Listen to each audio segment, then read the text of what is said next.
یہ دنیا ہمیشہ قائم نہیں رہے گی۔ ہر وہ چیز جو ہمیں مضبوط اور مستقل نظر آتی ہے ایک دن ختم ہو جائے گی۔ قرآن ہمیں یاد دلاتا ہے کہ زندگی کا یہ نظام عارضی ہے اور اس کے بعد ایک دن آنے والا ہے جسے اللہ نے قیامت کہا ہے۔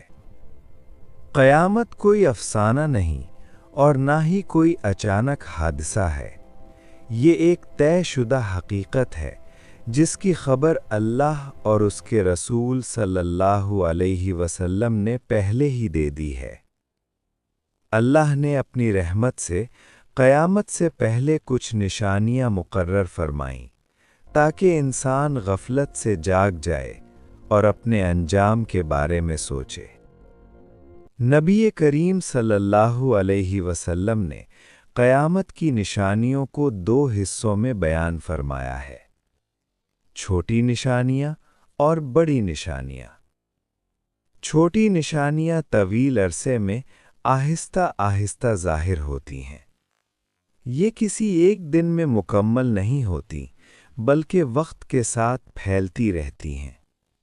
ان نشانیوں کا مقصد لوگوں کو ڈرانا نہیں بلکہ خبردار کرنا ہے۔ نبی صلی اللہ علیہ وسلم نے فرمایا کہ قیامت سے پہلے علم اٹھا لیا جائے گا۔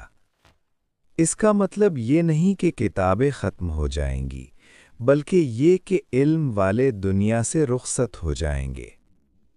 علم موجود ہوگا لیکن رہنمائی کم ہو جائے گی۔ لوگ بغیر علم کے باتیں کریں گے اور بغیر سمجھ کے فیصلے دیں گے۔ جب علم کم ہوتا ہے تو جہالت بڑھتی ہے، سچ اور جھوٹ میں فرق مٹنے لگتا ہے اور باطل کو خوبصورت بنا کر پیش کیا جاتا ہے۔ نبی صلی اللہ علیہ وسلم نے یہ بھی فرمایا کہ قیامت سے پہلے وقت میں برکت ختم ہو جائے گی۔ دن تیزی سے گزر جائیں گے، مہینے لمحوں جیسے محسوس ہوں گے۔ انسان مصروف تو ہوگا مگر مطمئن نہیں ہوگا۔ ایک اور نشانی یہ ہے کہ قتل و فساد بڑھ جائے گا۔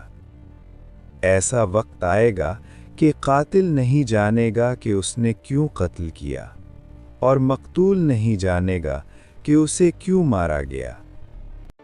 نبی صلی اللہ علیہ وسلم نے یہ بھی فرمایا کہ امانت ضائع کر دی جائے گی۔ جب نااہل لوگوں کو اہم ذمہ داریاں دی جائیں گی اور اہل لوگوں کو نظر انداز کیا جائے گا تو سمجھ لینا کہ قیامت قریب ہے۔ اخلاقی اقدار کمزور ہو جائیں گی، حیا نایاب ہو جائے گی، گناہ پر شرمندگی ختم ہو جائے گی اور برائی کو عام کر دیا جائے گا۔ یہ تمام نشانیاں کسی ایک قوم کے لیے نہیں بلکہ پوری انسانیت کے لیے ہیں۔ یہ ہمیں بتاتی ہیں کہ دنیا اپنے آخری مراحل میں داخل ہو رہی ہے، لیکن ابھی دروازہ بند نہیں ہوا۔